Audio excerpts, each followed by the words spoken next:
South Carolina is among 2 states where lawmakers select most judges, and now prosecutors and sheriffs from across the state are calling on the legislature to reform the process. Our Becky Buggs is at the State House with the impact the changes could have.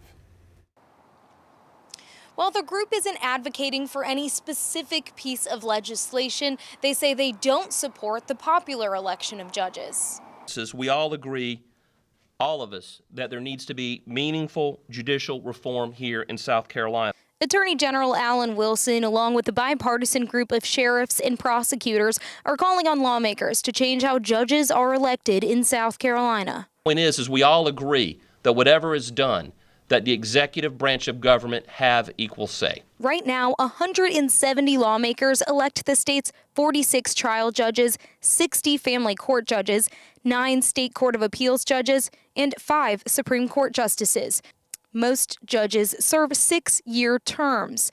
Candidates are screened by the Judicial Merit Selection Commission, known as the JMSC. 6 of the commission's 10 members are legislators who are also lawyers. The panel advances up to 3 qualified candidates to the floor for a vote. Wilson and others called for 3 changes to the current system.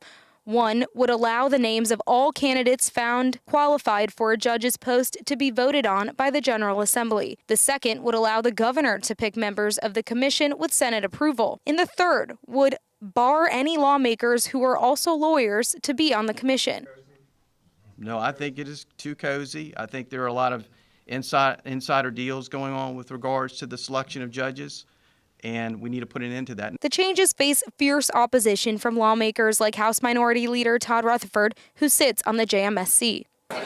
Because what they would be doing is taking the election of judges away from 170 people and giving it to 1. There is no way that that is bringing it closer to the people. There's no way that that provides transparency. But it does have support from Governor Henry McMaster. Having the governor appoint the judges and have them confirmed by the Senate, yes or no, have a hearing, have them confirmed by the Senate, which is the way they do it in the federal system. That works, and I think that that's what we ought to do. With just a month left in the legislative session, change this year is unlikely. However, the group says they'll continue advocating next year. Reporting at the State House, Becky Buggs, News 19 WLTX. Well, Senate Majority Leader Shane Massey filed a bill that would require the commission to report on all qualified judicial candidates. The bill has not received a hearing so far this year.